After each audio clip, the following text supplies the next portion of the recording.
now tuned in to the cold, hard truth. Cayman's #1 hard-hitting live podcast show, where we feature some straightforward conversations on political, social, and celebrity news and all things happening in the Cayman Islands and around the world. This show was created to give the people a voice and a means of being involved and informed without any filters. Sometimes it gets crazy, but we always keep it real. We bring you the tea, piping hot, so grab your favorite beverage and join the conversation via WhatsApp at 324-1612. Email tips@caymanmarlroad.com. Now, here's your host, Sandy Hill, broadcasting live from the beautiful Cayman Islands.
Good morning, Cayman. How is everyone? Rise and shine.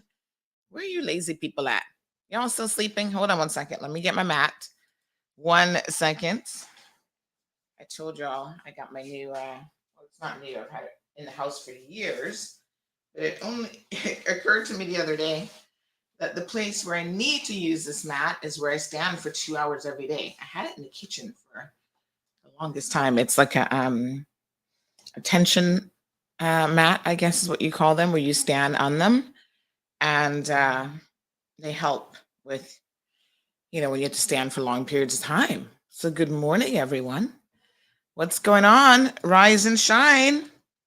I know nobody felt like getting up this morning, including me. I was like, I rolled on the other side. I rolled on one side. But look at this. People are out and about in the neighborhood, walking dogs, doing things that normally you would not see them doing at this time of the day because they're rushing to get ready. So that's wonderful. The Georgetown landfill is on fire again. I knew it was coming because yesterday after 4 o'clock, I was in the area and I actually saw that there were fire trucks there. There were actually 2 fire trucks on location. It looks like they had just arrived, more or less. I thought, here we go again. Yes, here we go again. That poor dump is a constant source of frustration. But, the last government signed a quick time deal before they left, and nothing has happened yet. So it does kind of make me wonder what's going on. We'll have to wait and see, but meantime, Mount Trashmore continues to burn. How are you guys doing? How is everybody? Good morning, Virtuous. The phone lines are up, by the way, 936. Let me put that on the screen so you guys can have that available to you. 1 second here. So yes, 936-2626. You can still call in by clicking the link and joining the conversation. Oops. We just wanted to ensure that we got a phone number, getting ready for our new foray into traditional talk radio. So it'll be this exact same show, but on 89.1. It's a little bit delayed. Equipment and other things have delayed it. So we're either looking at the 2nd or 3rd week of this month. Fingers crossed. The other 2 stations are actually coming live. I think you guys who were tuned in yesterday morning would have heard Blake mention that they are going live at they're actually going live this week. I think he said Thursday and Friday of this week. So I got my cold water, which I always drink in the mornings. I know some of you think that that's so weird. You're like, why do you drink cold water? It's so hot is why I drink cold water. But I know most people drink like coffee or tea in the morning. Not so much for me. Maybe some hot chocolate sometimes. So last night, a lot of us were surprised. By the way, we have a guest coming on. We're just waiting on our guest to come on. So last night, we were all surprised to hear of this really bad accident in Breakers. And I thought to myself, where on earth are people going at this ungodly hour? Well, it was only like midnight, but you know what I mean? Right before midnight, I think it happened. Still. Where were they going in such a hurry? This accident was so bad that literally, I'm going to show you guys some video footage that we have here. The engine fell out of at least one of the cars. How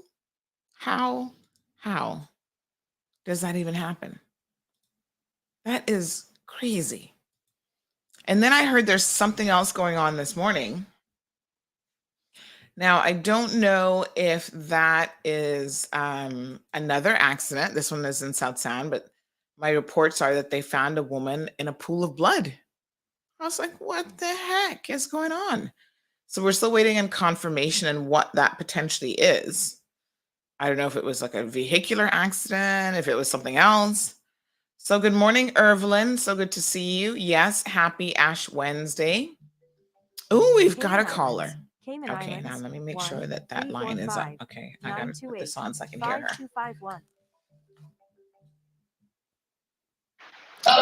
Good morning. Good morning, Bobo. Oh, I'm a little late. Good morning. How are you?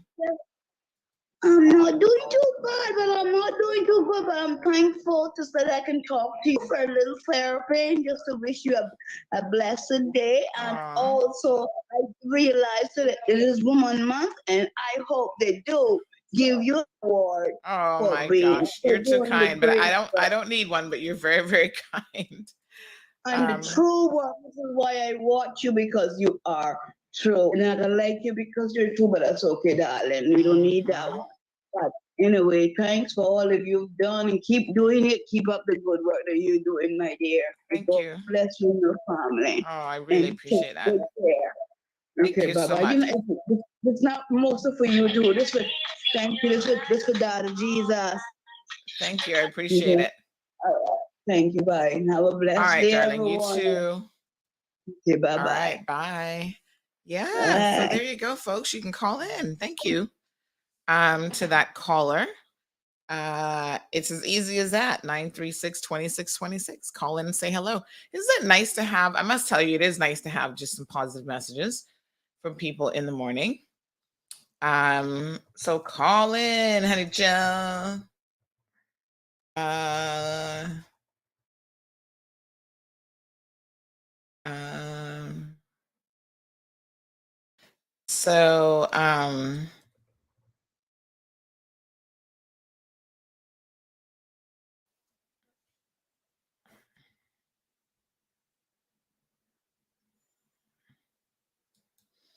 why are we getting today is what, Wednesday? We just got this press release from GIS. It looks like somebody forgot to send this press release because the first line says that, oh, it's going to be monitored tonight after they extinguish a fire in the afternoon. I'm thinking, something told me to circle back. I was just in a hurry, actually, because I had to go pick up my daughter from school. But something told me to circle back and take some photos of that. So I'm like, I know exactly what it is that they're doing. This is obviously, they're trying to contain another fire. But why are we just getting this morning? And it's making reference to yesterday afternoon. So strange. But anyway, there you go. Somebody was maybe a bit tired yesterday. Dr. Newton is ready. We'll be with you in just 1 second. We're going to just say good morning to everybody else that's joining us. We have Evelyn. Yes, happy Ash Wednesday, folks. After Dr. Newton, we'll talk about Ash Wednesday. Oh, someone said it was sent around midnight. Okay. All right. Good morning to Trisha. Good morning to Olivia. Good morning, Oreen. Thank you so much. Lots of Ash Wednesday greetings. Cheryl is here. Jamila. Oh, yes. You know what it is, Jamelia? Soka's gonna kill me now that I'm actually I think I actually have you saved in my phone with your name with an extra I. That's why I'm always calling you Jamelia. But it is Jamila. You see, Soka has a very keen eye. I'm actually going to correct you in my phone now. Soka has a very keen eye for these things, child. That's why she's the grammar. She's part of the grammar police. And I let her do that job. And she does it very, very well, apparently. Because it's only now that she said that yesterday, and I'm actually looking at your name that I've recognized that. And why do I have you saved as a McLean? Were you McLean before? Your Facebook name is different. Jamila. All right. Soka, you're absolutely right. Anybody knows where Soka is, please message her and tell her that she was absolutely right. All right, folks. We do have guests in the studio, so let's not waste any more time. Let's welcome them onto the program so that we can get started. So first of all, we have the good Dr. Ottilia Newton joining us this morning. Good morning. Good morning. How are you? Not bad. How are you? Good. So nice to see you. And we also have the MP for Prospect and Minister of Health, the Honorable Sabrina Turner, who looks like she's gardening already for the morning. Good morning. Good morning, everyone. Actually, I have been out at the Spot Cemetery this morning from 6:45. We're enhancing out here. We're painting the walls on the main and just trying to tidy it up a little bit. And then we're going to move on down to the beach because we're hearing and responding to the cries of the people. So this is in my constituency. So yes, no holiday for me today. Wonderful. Oh my goodness. Sorry. Bless you. Thank you. Thank you. Well, it's so good to have both of you on the program. Now, everybody knows that it's Ash Wednesday, so of course today is a public holiday, but this message was so important that we thought we would still have a show today to kind of convey this and some other things that are happening in the community. So tell us a little bit, Dr. Newton, about the child immunization program. Obviously, we finally have access to the COVID vaccine for children. How has it been going thus far? Okay, so yes, as you said, we finally have the vaccine doses, which are specific for children between the age of 5 and 11.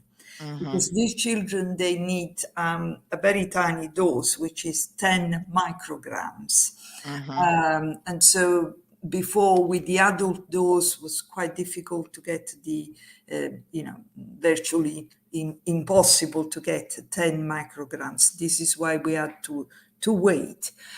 We have received 2,000 doses. The only problem we have is that this vaccine has a very short use by day date because it will be expired on the 3rd of April.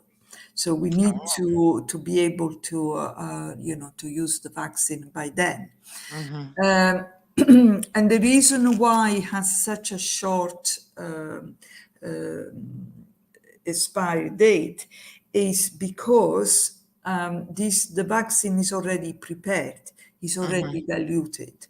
And therefore, it's not like the other vaccine that you have to reconstruct and so on. This is why it lasts less. So far there have been 2 sessions only. It's just arrived. So there have been 2 sessions, and in one they did 78, and in the other one they have done 58 children. So we are planning to several things. One is approaching all the schools, all the primary schools, both private and public, to try and organize sessions at schools, which will be much more convenient because parents do not have to bring their children somewhere, but he will be in the schools. Of course, there will be a bit of preparation first because parents have to give their consent. So letters will have to be sent to the parents. Then they have to give their consent, and then we can organize the sessions. And the other is also some pediatricians have been approached to see whether they want to give the vaccine in their own clinics to children that they are under their watch. Remind us of how many doses we received? 2,000. 2,000. Yeah. Right. And that's assuming that children are also going to get a double dose of this vaccine. No, that will cover just the first dose. That's just the first. Okay. Because to receive the second dose, you have to wait a longer period of time. You have to wait 12 weeks. That's the ideal that we is an interval which has proven is the one that does give the best result. So this is why 12 weeks. If, on the other hand, the children are between the age of 5 and 11, if they are in the at-risk groups, then, so with specific diseases, then they need an interval of 8 weeks. But for all the others, is 12 weeks. So we will receive additional doses to cover the second dose, basically. Okay. Now, can you speak to how the uptake has been thus far for the vaccine? What percentage or how many of the 2,000 have been utilized? Well, as I said, we vaccinated 70 plus 58, but this is just 2 sessions because the vaccine is only very recently has arrived. Okay. All right, so we do have a schedule. We saw that the public health HSA has put out a schedule for the children's vaccine, folks. So again, if you're interested, we'll have that available here in a second. Sabrina, can you speak to from maybe a policy perspective why it's important for children to get vaccinated? So we do have a question combination from Carol. Carol says that studies show the Pfizer vaccine is just 12% effective in children. And maybe Dr. Newton can address that here in a second.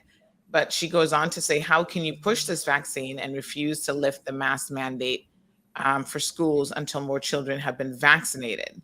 So it's a combination, I guess, of a policy question with what effectiveness the vaccine is actually having.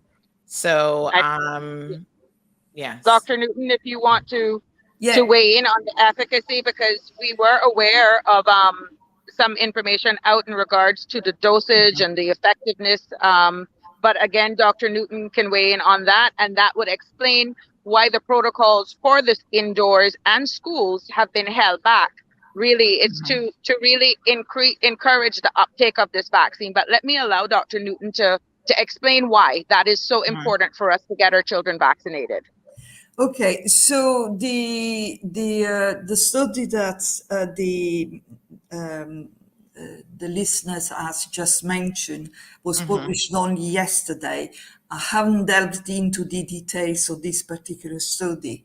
Right. Because I have been looking at evidence coming from other real data vaccination studies, which speak to a much higher level of protection in children, bearing in mind that children are, the younger people are actually very good, that they have very good immunity normally, so they respond quite well to vaccination.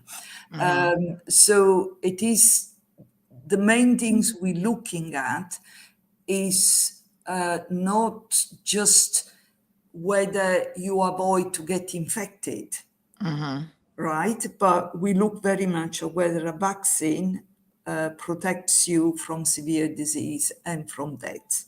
So that's the first most important objective. Then you look at whether, okay, even if on whether you get the disease in the first place or not. So you get infected or not. But the main point is protection from severe disease and death. And as far as I know, the data are very, very good on that. Right. The things of the masks, we know that the masks are very effective, but we have also we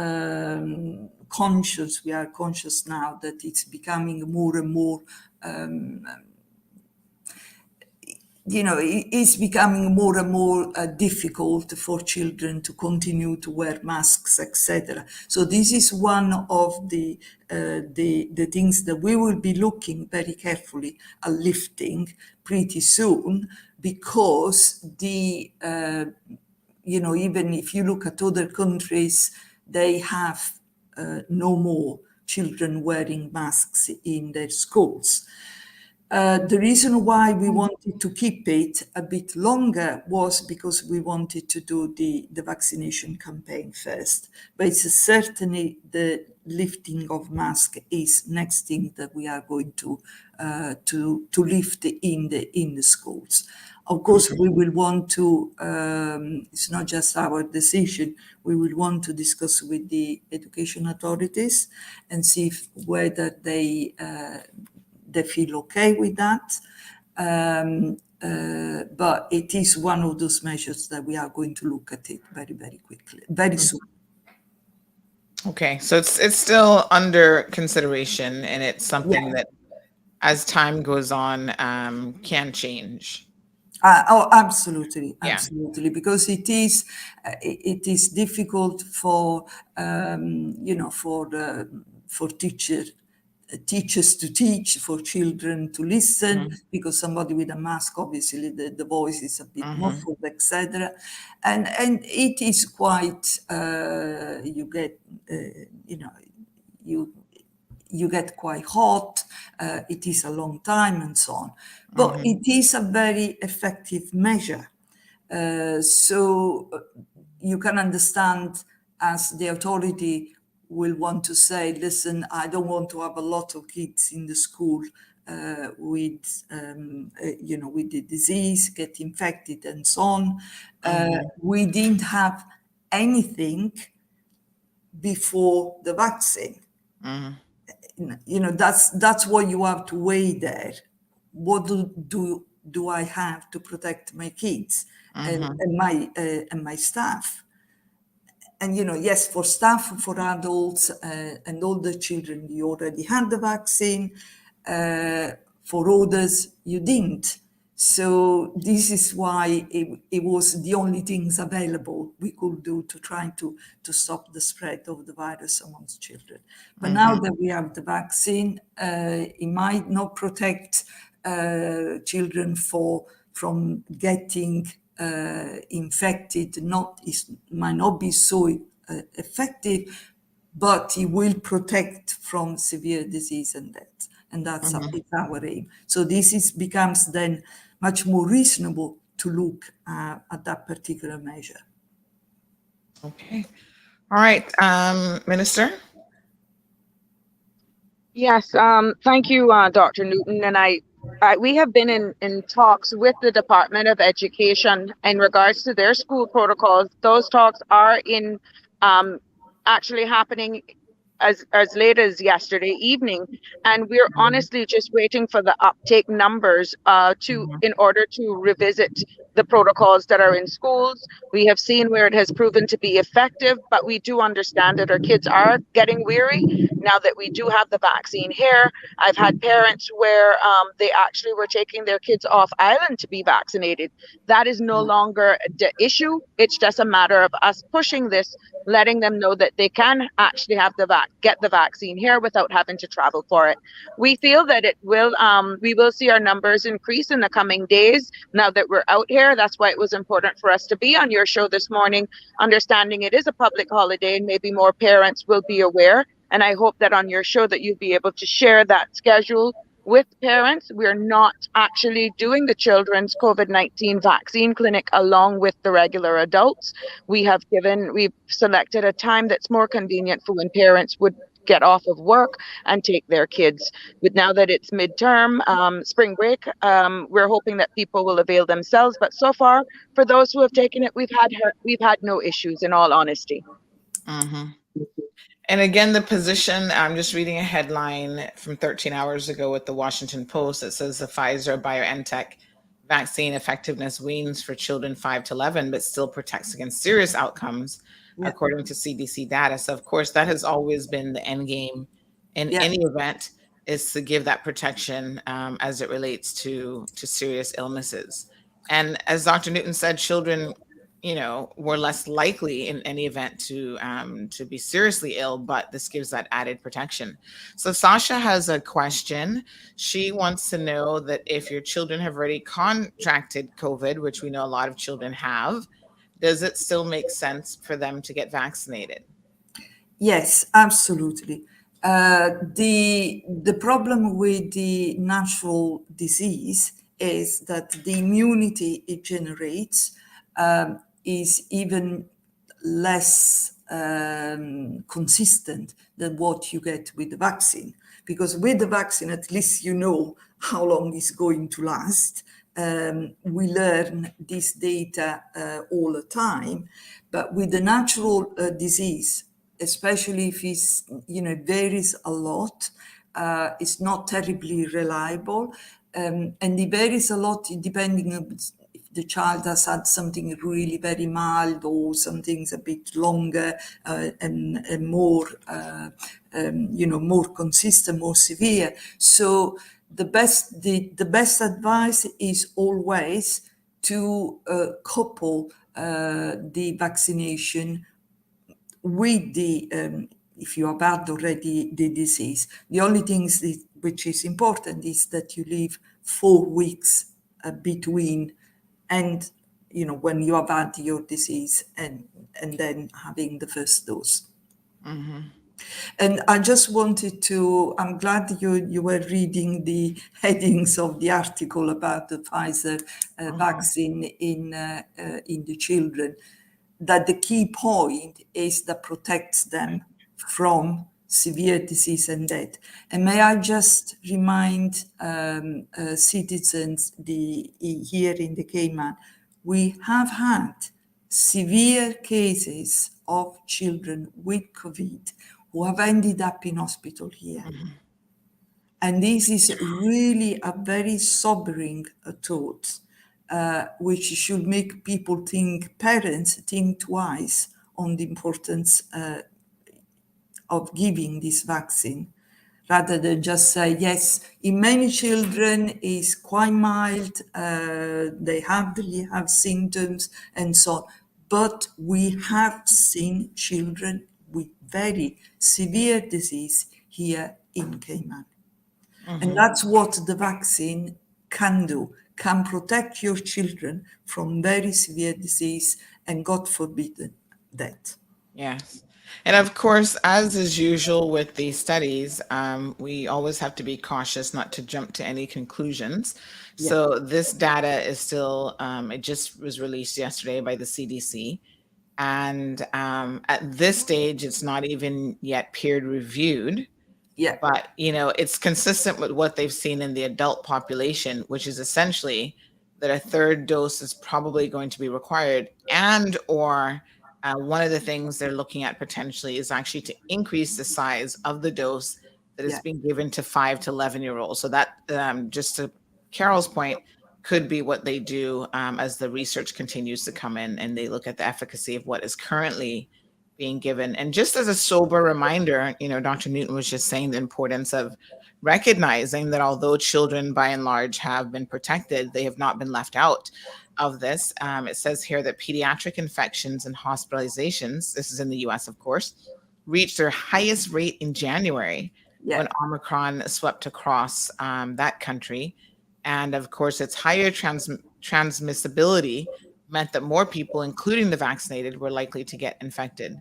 So it also impacted children 5 to 17 years old who saw a greater degree of hospitalization and death. Some children have died as a result of this. And of course, nobody wants that. So at current, the dosage is 10 microgram. Yeah. And those who are 12 and older actually get the 30 microgram dosage. Yeah. Exactly. So the point is this, you see, in the early stages of the pandemic, when we had the original Wuhan strain, then if you remember, we had the Alpha variant, then we had the Delta variant, etc. Through all that period, many countries, including Cayman, had quite strict rules of social distancing. Many countries were in lockdown. So they were saying, oh, children don't get infected. Yes, children are shut in the house. They don't go to school. They don't do this. They don't go playing with others, etc. Of course, they were not get infected, where adults still had to go out maybe and do some things. Many people who are on the front line, they couldn't just stay at home. So our knowledge and observation on what the virus could do to children was quite limited at the beginning. It's only when you start reopening the society, children got to school and blah, blah, and then because they were not covered, this is what we have seen now with the Omicron. And this is why the increase in hospital admission and unfortunately also some deaths. And this is why it's so important for parents to get their children vaccinated, because this is a serious disease. Our children cannot be protected forever with wearing masks. We know how stressful is this. We can't keep them forever at home, having lessons there. We want to have as much as possible a normal life, interact with other children, because that is essential for their development. Therefore, they need to be protected.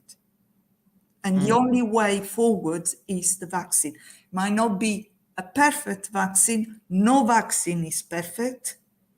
Believe me, for no disease, you get 100% protection. But this one is certainly effective in protecting from severe disease and death. And that's what is important. Okay.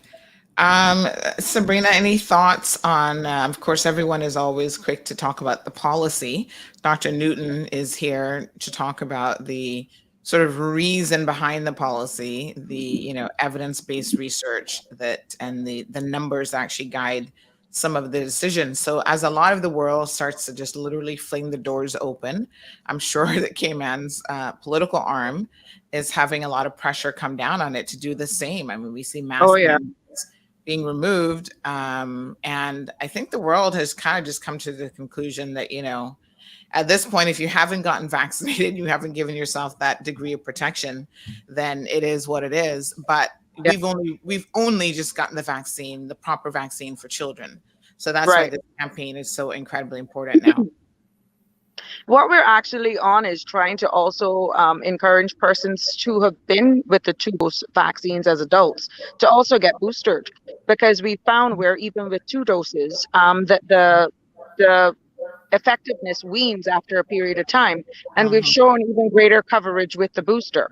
So in conjunction with getting our children their first dose of 2 doses as we know it now, we're also on the push to increase our numbers to get boosted.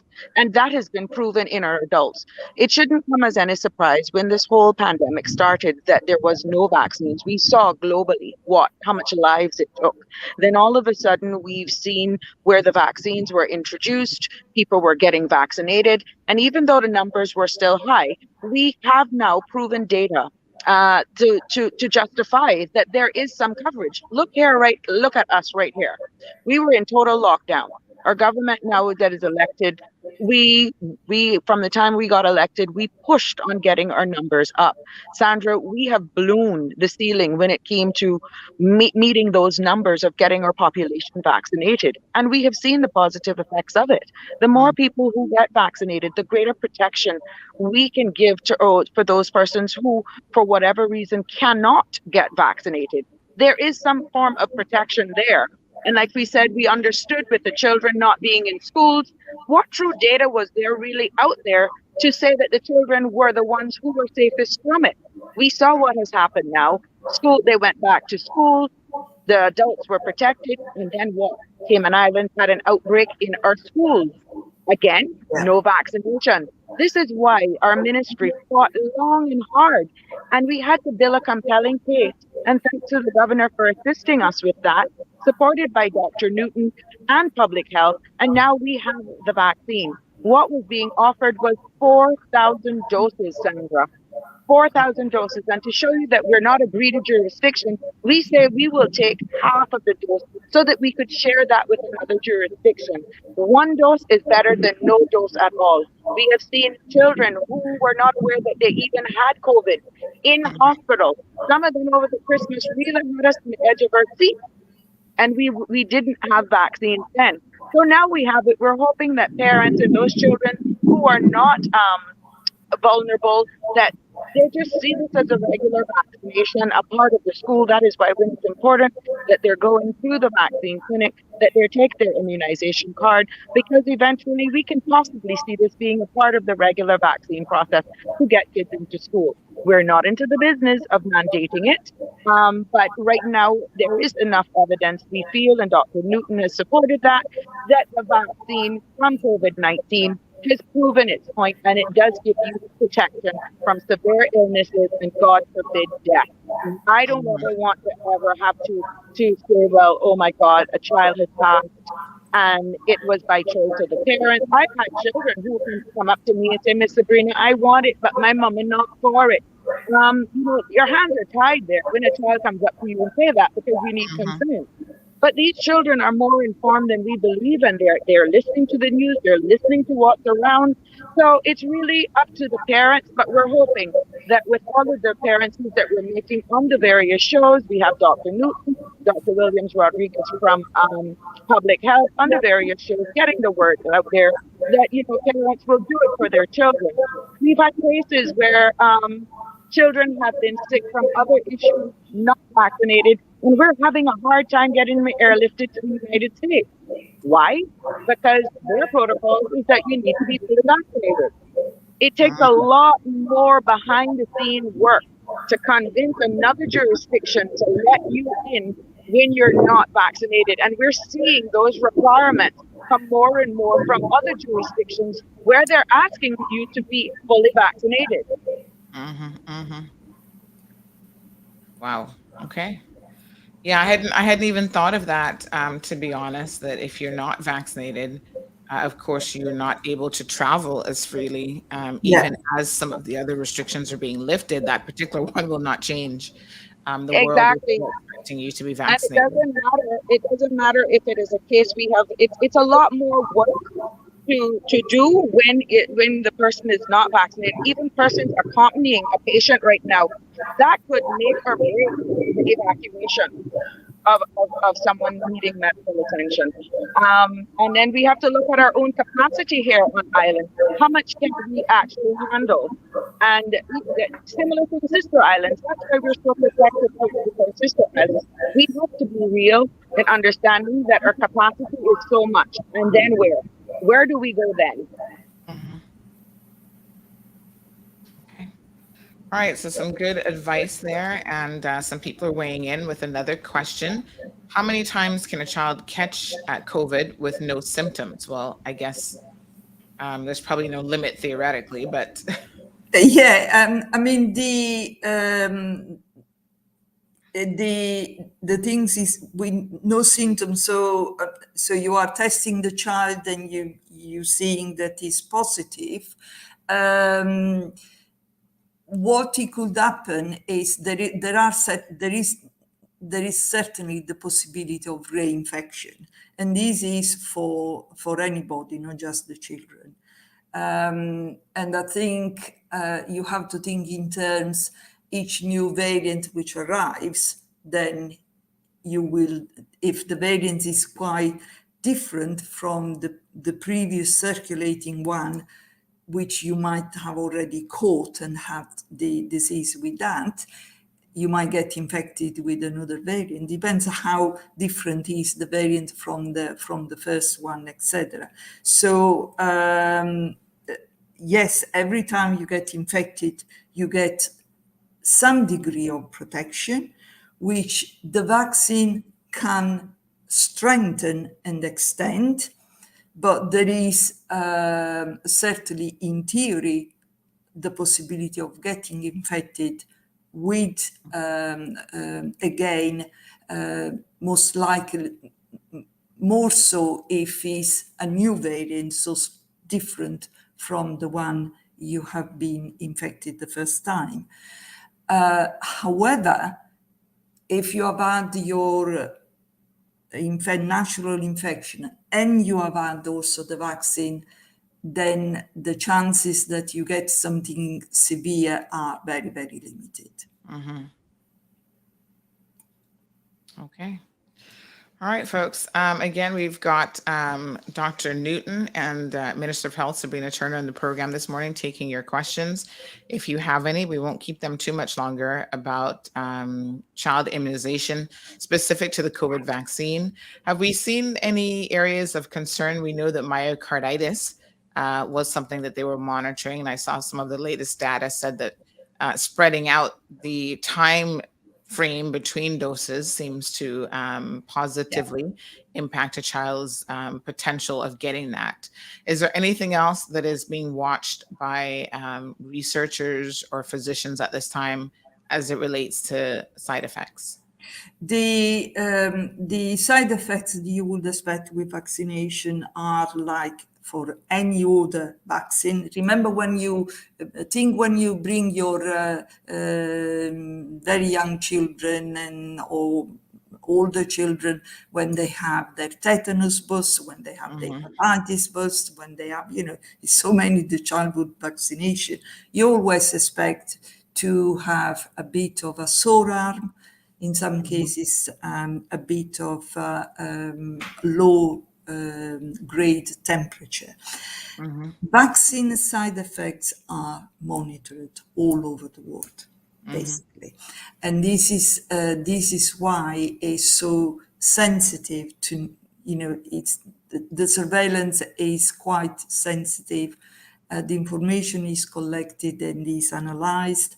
As you know, as you just mentioned, there was a few cases of myocarditis, which they turned out to be fairly mild, and they were easily treated with some anti-inflammatory. So when you weigh the risk of severe disease and death against this exceptionally rare risk of myocarditis, the balance is definitely in favor of the vaccine.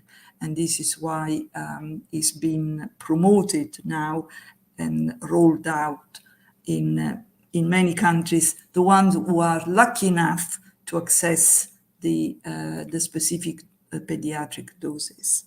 So we are one of the lucky ones. So please, please, please, is an appeal to parents, bring your children to the vaccination sessions.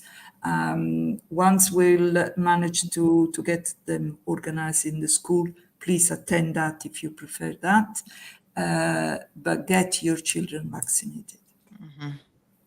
Okay, wonderful. And again, we'll be sharing the vaccine schedule here with all of you this morning. So Dr. Newton, thank you so much. Minister Turner, thank you for taking some time out of your Ash Wednesday to join us this morning, just to encourage people once again to do what's in the best interest of their children.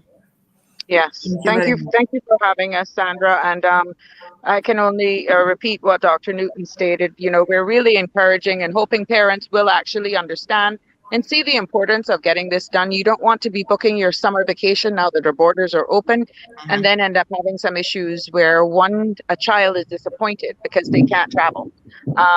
So that is one of the things. But looking at overall at the entire benefits of getting vaccinated, and we hope that us being on your show this morning created a bit more clarity to the concerns parents may have had, and that we'll see our numbers increase that much more with at least getting getting our kids vaccinated. Okay, wonderful. All right, thank you so much. Really appreciate it. Thank you. Thank you. Thank you for Take having care. us.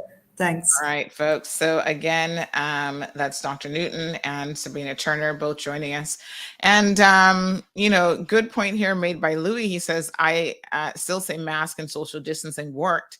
And why would they think that why do they think that lifting mask suggestions? In other words, why are we lifting mask wearing? And I agree with you that it, I think, has been what has kept it at bay for a lot of people. So it is very, very interesting that the first thing that people seem to want to do is lift the mask wearing. And by extension, I think you also end up, lifting social distancing. So I think what is happening is they're lifting the mandatory requirement to wear a mask, but anybody with common sense, and I hope a lot of you still have a degree of common sense, will know that you will want to continue to wear your mask despite whether it's being mandatorily pushed or not. I mean, this offers a good degree of protection, folks. So even if it's not mandatory, it makes good sense. Mask wearing does help significantly. But, again, I think there's such a, Louis, I think there's a balance to be had for the policymakers who have to understand that a lot of people are uncomfortable wearing masks, especially children, for long periods of time versus the efficacy of it. It works without a doubt. but people are pushing back against it. So I think a lot of governments are just throwing their hands up and saying, listen, we have pushed the vaccine as much as possible. If we have 80% of our population, 70% of our population protected with vaccines, then that's decent. We would obviously want more. But at this stage, allow people to sort of revert back to living their lives as quote unquote normally as possible. And if they have decided not to get the vaccine, then they will have to live with those consequences of not doing so. And we hope that people understand that COVID hasn't disappeared, because I kind of hear this rhetoric. And of course, it's being pushed by the anti vaxxers, because in their head, this would make logical sense, where they are trying to say, oh, look at this, now we're opening borders, we're getting rid of mask mandates, we're getting rid of all these mandates, so therefore COVID has disappeared. COVID has not disappeared, folks, not by any stretch of the imagination. We can certainly look at some COVID numbers here in a second, but COVID has not disappeared. What is happening is some of the measures that have been put in place, and some of it is political. Let's just be very, very honest. What the UK has done and the timing of it, you can't help but probably recognize that that was completely politically motivated to take people's minds off of other stuff that was happening in that country. But at the end of the day, people do want to get back to some semblance of normalcy. And the higher the vaccine rates are, um, you know, the better. So even in Florida, as of Monday, Florida hospitals were still trying to get 100% COVID vaccine rates for workers, because they have a mandate. So it's not that people are sitting back going, oh, COVID has disappeared and all mandates have disappeared as well. At Jackson Memorial Hospital, which is a second major hospital system, they have just opened COVID vaccinations to the public after inoculating frontline workers. And, Mount Sinai Medical Center in Florida also did the same thing. So the Florida hospital institutions and their leaders are saying that they are well on their way to complying with a federal mandate to inoculate their workers against COVID-19. So that mandate still very much remains in place, right? And they hope to have, so basically the mandate has hospitals required to have all workers fully vaccinated, or to grant them an approved exemption through federal regulators. And, that's kind of where they're at. So as of right now, they have achieved a 90% compliance rate, which is pretty good, I must say. And it says that hospitals are not required to report staff vaccination rates to federal regulators until May. So they're still pushing, and despite that, for their staff to go ahead and get vaccinated. And 90% is good, because I think the vast majority of even professionals realize, especially when they're in that high risk environment, that it is really in their best interest to try to get vaccinated as much as possible. So there is a March deadline for hospitals in the US to vaccinate or grant an exemption to 100% of their staff. And compliance is going to actually be enforced through federal and state surveyors and by accrediting organizations. So in South Florida, the hospitals with the most employees have reported vaccination rates of 90% or higher, many as a result of what they say has been aggressive campaigns launched during the state's summer Delta wave. And they want to remind people that that has been reinforced after the Supreme Court upheld the Biden administration's vaccine mandate for healthcare workers in January. So just last month, well, now we're in March, 2 months ago, the Supreme Court actually upheld his Biden, which is the president of the United States, in case you missed that memo, vaccine mandate for healthcare workers. So they're getting there.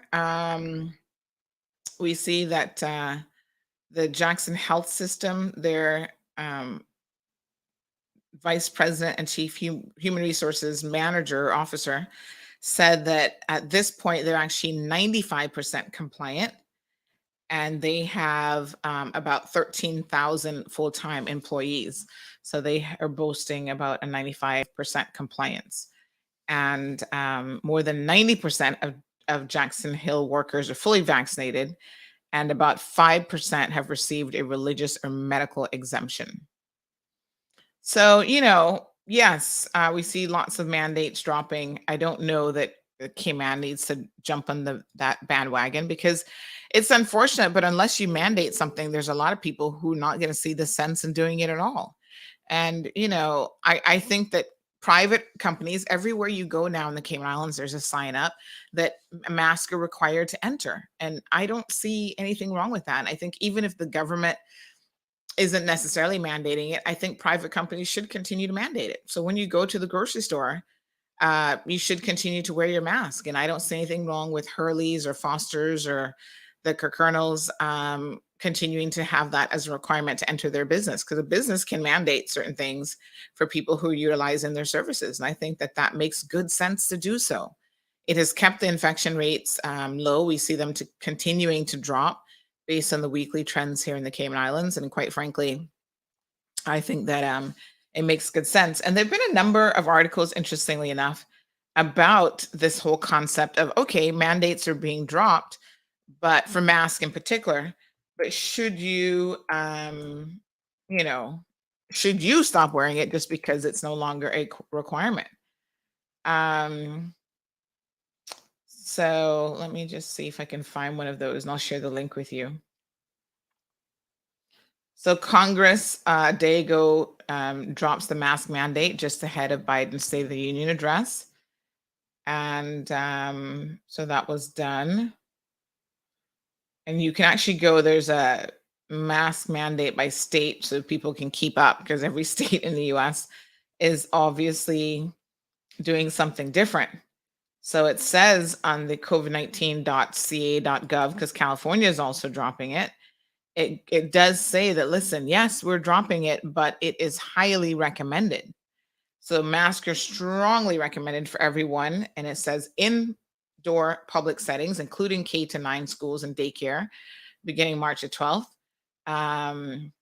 Retail, restaurants, theaters. So it's not that they're saying, don't wear a mask.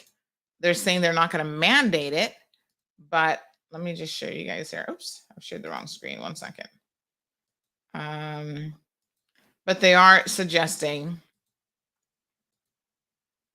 yes, here we go. They are suggesting that you still wear a mask where possible. So this is where it says, and this screenshot here, this screen, where you're required to wear it, but it's still being highly recommended or strongly recommended in all of these areas where it would have been mandated before. So you're still required in public transports and in stations, terminals, and airports, indoors and K-12 schools and daycare through March the 11th, healthcare settings, emergency shelters and cooling and heating centers, state and local correctional facilities and detention center, homeless shelters, long-term care facilities, and adult and senior care. But as of March the 12th, when they're going to be dropping theirs in California, it's still going to be highly recommended, and retail, strongly recommended, it says, retail environments, restaurants, theaters, family entertainment, and so on. So listen, they're like, yes, we get it. We get that that people are growing weary of wearing masks. So it's not going to be required in those areas, but they're still recommending that you do it. Now, who's going to have time to remember, oh, I'm in a healthcare setting now, is this on the list? I'm going to go to a homeless shelter. To me, it almost makes sense for you to continue with the habit of just wearing your mask when you're in public areas, especially. Because, oh, wow, is it a restaurant, theater? Just continue to wear your mask as much as possible, folks. Don't throw a mask to the side just because you're thinking that, the mandates have been lifted. It's still good sense. It's good sense to do so. So I think they're making it more confusing, to be honest. It's a bit. It really is.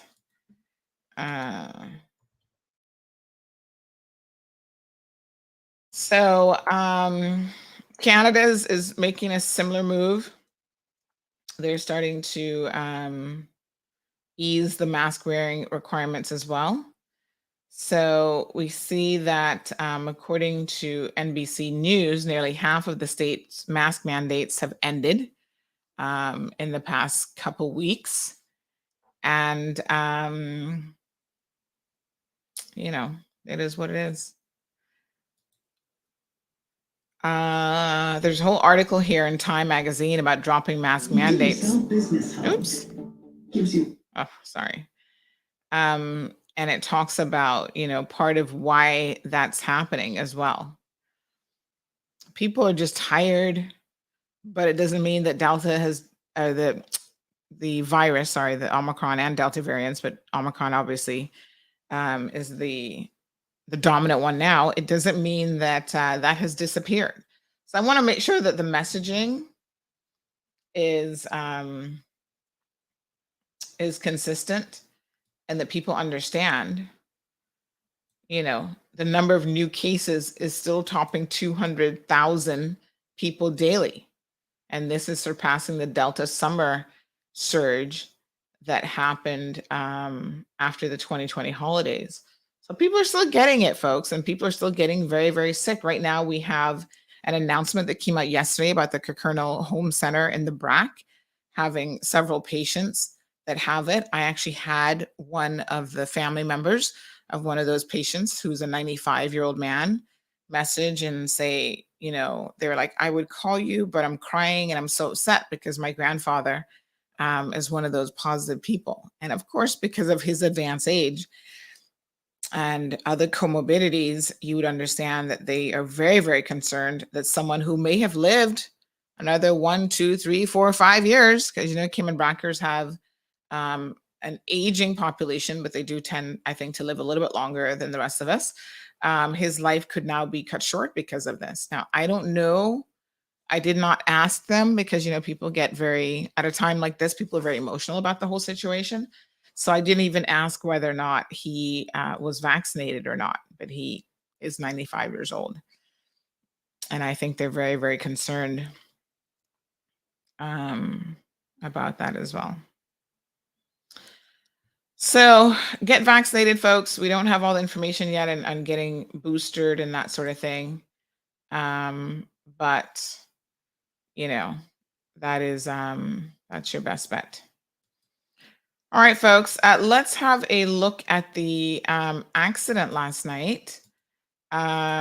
We actually had a most bizarre accident. I don't know how this happened. Like I honestly, we have like one road in Cayman, folks. How we have so many accidents is completely beyond me. But let's have a look at this one.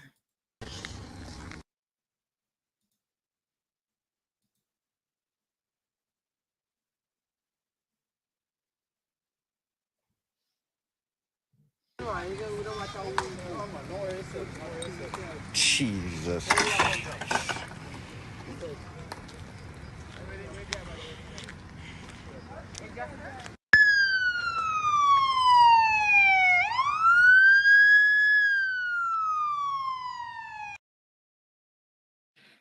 Folks, this is astonishing, really.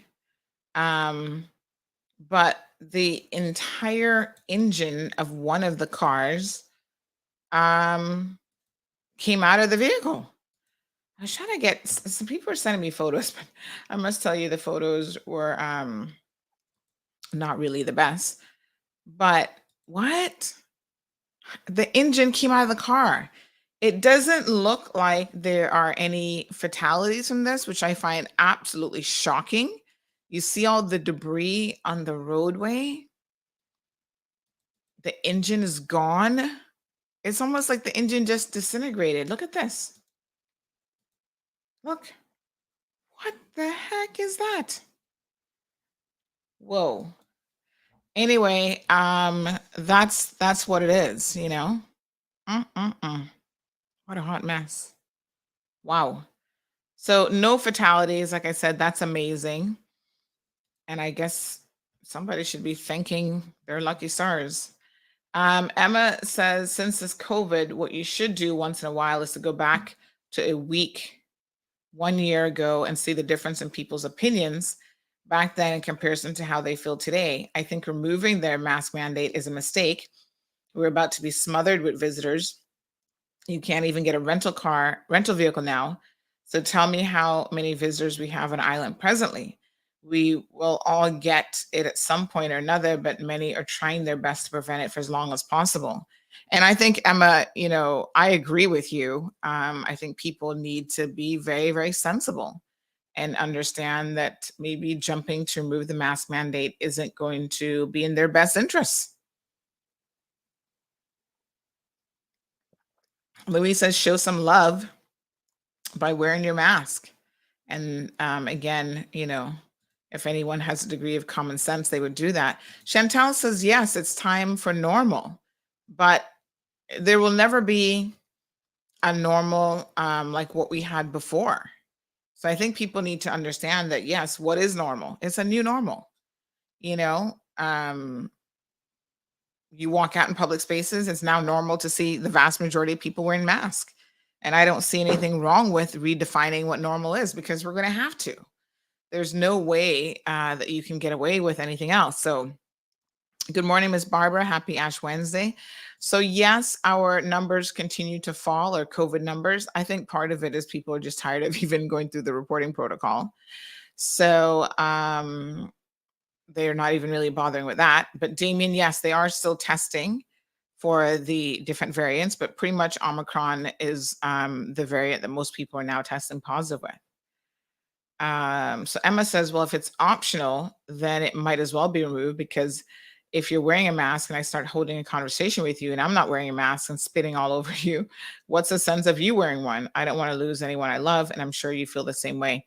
So morning, Jackie, morning, Flashpoint. Yes, I think that, everybody will have to set boundaries with what they're willing to accept and what they're not willing to accept. So listen, in my space, if you come up to me, you still need to be wearing a mask. And I'm hoping you're doing all of the sensible things in terms of hand washing, that sort of stuff as well. I can't guarantee that you're hand washing, but I can guarantee that if you're talking to me face to face, that you have a mask on. And one of the ways in which to do that, I mean, a little bit of it is what's acceptable within a community, right? So when people approach me, even if it was from a distance and I didn't have a mask on, I put on my mask, and then they see that, hey, I'm all about wearing my mask, and most people will put theirs on as well. So we'll see how it goes, folks. I personally don't see us dropping a mask mandate as quickly as everybody else. And I think in any event, most public spaces will continue to require it, even if government doesn't mandate it, because they can do that. The grocery store can tell you to enter this business, you still need to wear a mask. And, they're trying to protect their workers as well, because the more people they have out sick with COVID, the more likely it is to negatively impact your business. So here's another headline: more states drop mask mandates. Here's why they're still required indoors and in schools. So the CDC guidance shifts, and some states are ditching mask requirements early.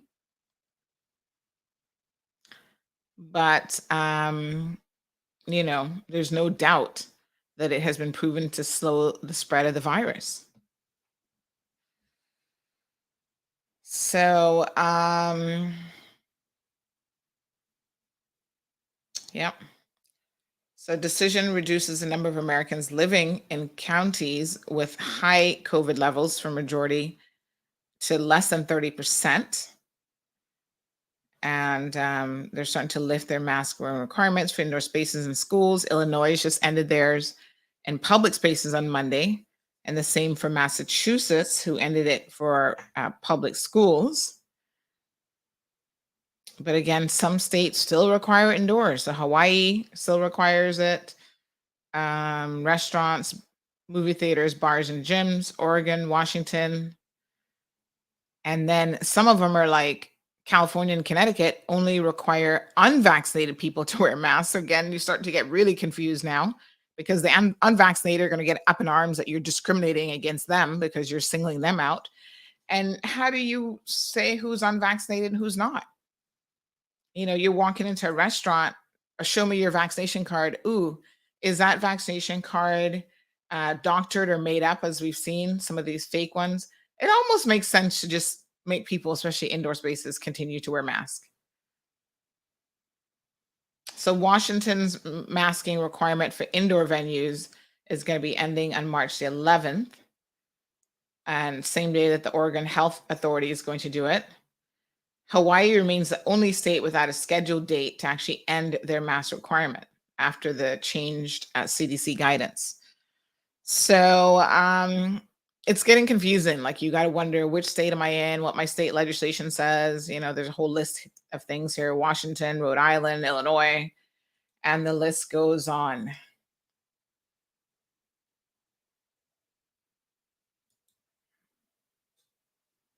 So we'll see.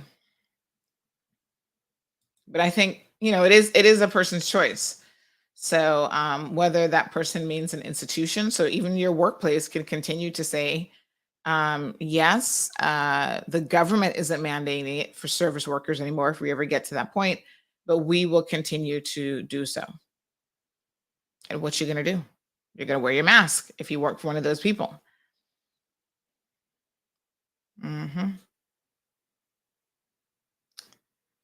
And not every public health, a lot of the public health experts are saying that they're moving too quickly with pulling back some of these measures. So, they're still at 200,000 cases a day, and deaths are averaging 2,400 a day in the US. Flashpoint says some of these decisions are economic and not based on best health. Of course. And that's why I wanted to make the point earlier that a lot of them have been politically driven. So a lot of this, especially in the UK, what's his name over there, was trying to, take away from what a dismal failure it looks like his administration has been, especially when it comes to adhering to the COVID protocols himself. Prime Minister Johnson, is that his name? Whatever his name is. I try not to get involved in UK politics, especially, but my God, he's been under a lot of pressure, right? So I could see why, he wants people to focus on something else.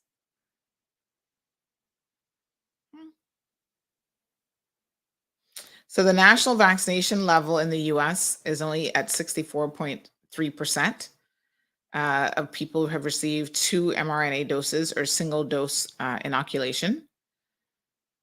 So still, more than 35 states don't have masking requirements at all, according to the National Academy for State Health Policy. Most of those, of course, are Republican-led states, as we could expect. And so it is what it is. All right. Let common sense prevail. Emma says exactly what is normal. Today's normal is what people with masks and trying to prevent themselves from getting COVID. I myself have been contemplating if I could squeeze in, before the talk show restarts, a quick little trip. Don't know, but I do kind of feel like I need to go to Miami for even 2 days to do some stuff. And of course, at the forefront of my mind is COVID. That's the only real concern I have. It's like, oh my God, I haven't had it yet. That I know about. I haven't had it. With those numbers in the US, there's a very real possibility of getting it. So it is a chance. Marlon has had it. Marlon needs to get his booster. I keep reminding him about that, but he's been so busy at work. Anybody giving boosters today? Where can he go get boosted? So let me show you guys the schedule for your children. Obviously, Gianna has not had it yet. I think she'll probably get it soon. I'm kind of waiting to see if they're going to increase the dose, because then it kind of is like, But yes, if you're interested in having your children get it, the vaccine schedule for children in particular is available. Let me just see where we have that. There it is. So there it is. Today is the 2nd of March. So they've literally just started on the 26th. So today is Wednesday. There's none today, but on Saturday at the Baden Town Clinic, it'll be available from 9 a.m. until 3 p.m.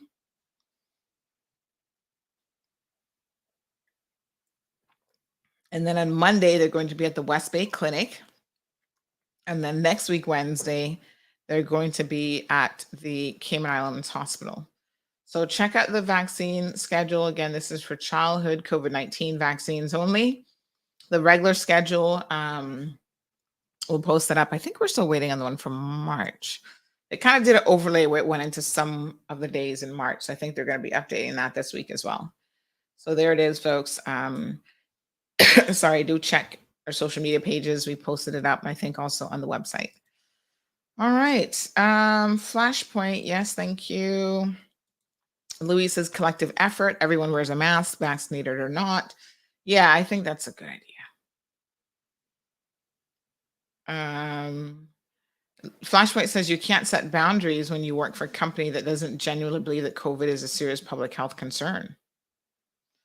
Yeah. And I do get how difficult it is, because the other day I was at Price Right and one of the cashiers said to me, Miss Sandy, can we advocate for the removing of masks? It's so hard to wear this all day long.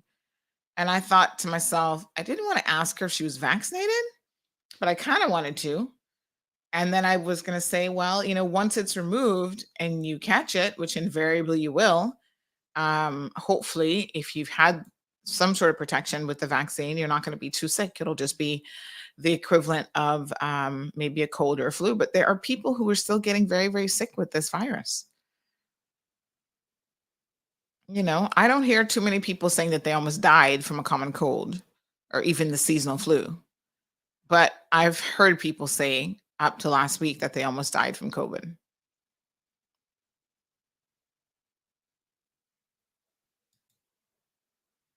So, still keep your distance from people.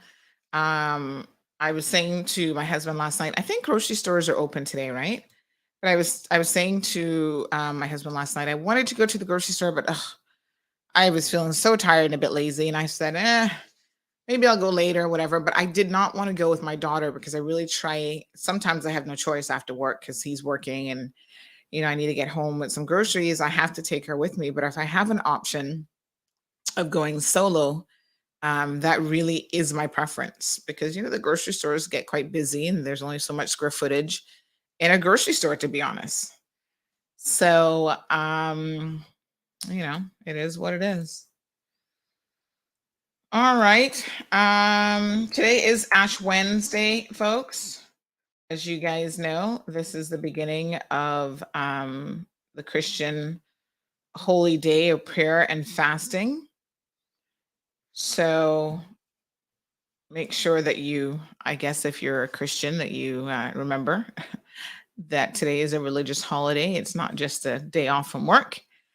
Shrove Tuesday, which I know nothing about, is the day before Ash Wednesday, which is observed in many Christian countries through participating in confession and absolution, the ritual burning of the previous year's Holy Week psalms, finalizing one's Lenten sacrifice, as well as eating pancakes and other sweets. That is why Shrove Tuesday, in case you missed it, is actually National Pancake Day. So yesterday was National Pancake Day. Hey, I'm in favor of pancakes all the time. Sometimes I eat pancakes for dinner. I like what's called Swedish pancakes. They're very, very thin. They're almost like a crepe, and they are absolutely delicious. So, falls on the first day of Lent. So remember, Lent now is where you're going to give up something for the 40 days. Jesus spent the 40 days. This is what the Christianity says, fasting in the desert, according to the Gospels of Matthew, Mark, and Luke, before beginning his public ministry, during which he endured temptation by Satan. So you're supposed to give up something. And of course, now you've got 6 weeks of penance before Easter. So this is any act or set of acts done out of repentance for sins committed, as well as alternative name for the Catholic, Lutheran, Eastern Orthodox, so many religions, Oriental Orthodox sacrament of reconciliation or confession. My goodness, so much to remember with these religions. So Ash Wednesday is traditionally observed by Christian Western communities, Catholics in the Roman site, Lutherans, Anglicans, Methodists, and others. It's amazing how many subsects of Christianity there are. So are you guys celebrating Ash Wednesday in the true sense of the word? Do you have a Lenten calendar? Are you doing a Lenten daily devotion prayer today? Or are you making a sacrifice?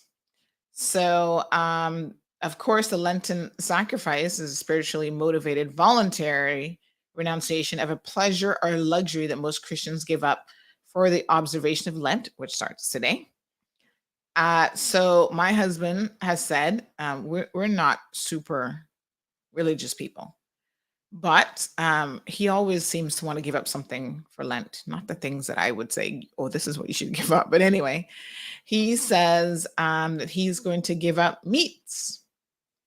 Does that mean chickens? I think he's going to do vegetarian only. He's done this before, and he just does it for the 40 days, and then he's back to. I'm like, yeah. So he said, why don't you join me this year? I was like, well, let me think about it. I could give up beef specifically, but meat, chicken, and seafood. Man, I had some crab the other day at the Cocoa Fest that was delicious. So I don't know. What am I going to eat? I feel like I would eat more starches, which is not what I want to do. More breads and stuff like that if I'm not eating meat and pastas. Ugh, what am I going to eat? Cauliflower all day? Y'all know. I don't know. I'm going to think about it. Do I have my certain time today to make up my decision about what I'm going to give up for Lent, if anything at all? I think I should give up something like I should give up going to bed so late at night so I can get more sleep. I don't know about food. Giving up stuff for me is like, you know what? I could give up sodas because I feel like I'm kind of mostly there anyway. I had a Pepsi like 2 days ago, night before, Monday night, and I hadn't had one in a minute. Because I went to Cocoa Fest and I was like, oh my God, a nice cold Pepsi. But I bought it, didn't have it at Cocoa Fest, and then I had it yesterday night instead.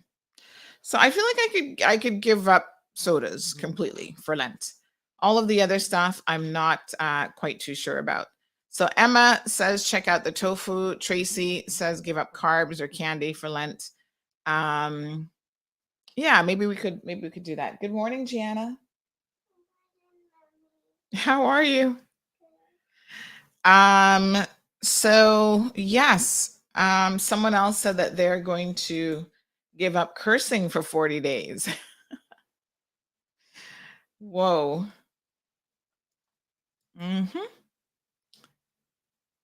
So, someone made mention of this. They said for the vehicular accident, that's a safety feature actually. The engine is made to drop after hard front end collision. If it didn't, it would be in the lap of the passengers, which is not a good thing. Oh, okay. So the person who said that they're going to give up cursing for 40 days says, God help me with these people.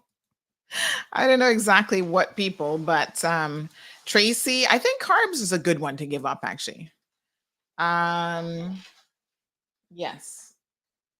As you can see, the little one is in the office. Emma says, I can't give up cursing for a day. That's kind of funny, Emma. Can you do it in your mind, but just not vocalize it? Okay, I'm still having to think about it. Maybe by tomorrow I can tell you guys if I've decided to give up anything at all. Normally I don't. Normally I'm like, Lent, y'all will be all right in 40 days. So, yes, ma'am. Ooh, someone is suggesting giving up flour. Now that is hard because there's a lot of stuff that But even your carbs, a lot of carbs have flour components in it too. So yes, ma'am. You want to go to California? What do you know about California?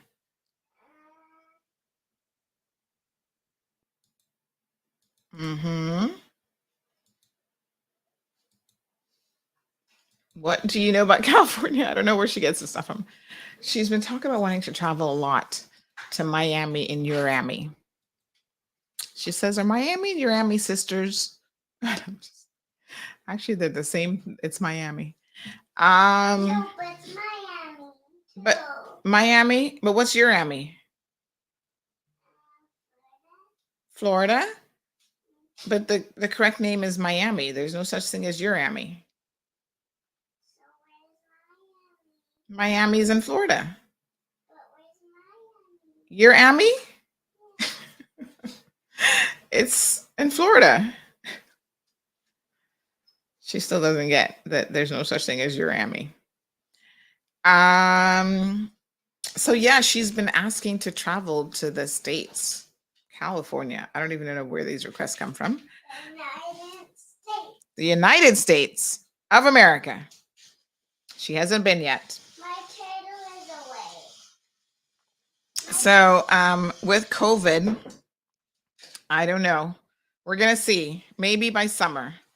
We're gonna see how things go. Maybe for your birthday, we can go to Miami, okay? No. We can go to the zoo. California. California. This child is trying to break the bank with a California trip. Oh my gosh. I don't know why she's talking about California, honestly. I've never even mentioned California. I have been to California, but it's been a long time. Like, You've been at California when you were a kid. no, not when I was a kid. I went as an adult. That would have been 30 years ago. 38 years ago, maybe. No, it was the mid 90s. I think I went to California in like 90. Oh my gosh, it's been a minute. Probably 95. Just as quickly as she comes, she disappears. She was like, bye-bye. Yeah, I don't know about a California trip. Like it's easier just to go to Miami for now. And listen, traveling still isn't easy because you gotta adhere to somebody was telling me recently they were going to some conference in like Chicago or somewhere, and they're like, girl, you still gotta upload all the stuff to be able to go, and the conference had requirements. And they're like, it's an extra layer of complexity to be able to travel.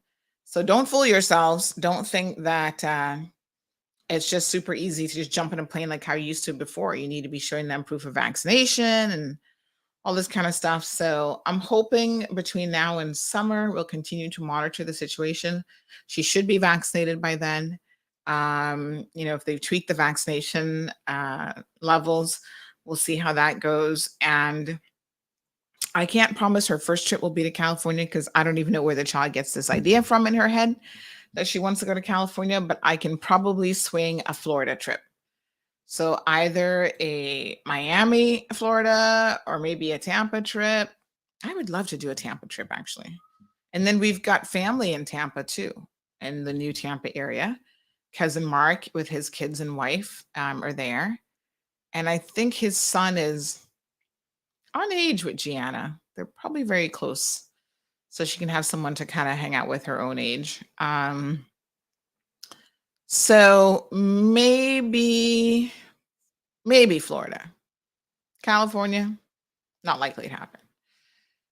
But I want to start traveling too. I saw people the other day who went to the Dubai Expo and they were posting all over social media. Now I'm not sure I could afford a Dubai trip because that's like a lot of money. Dubai isn't cheap. I mean, that's like halfway around the world. So the airline tickets alone, right? But these people, they have the funds, Joe. They're not in the same category as you and I, probably.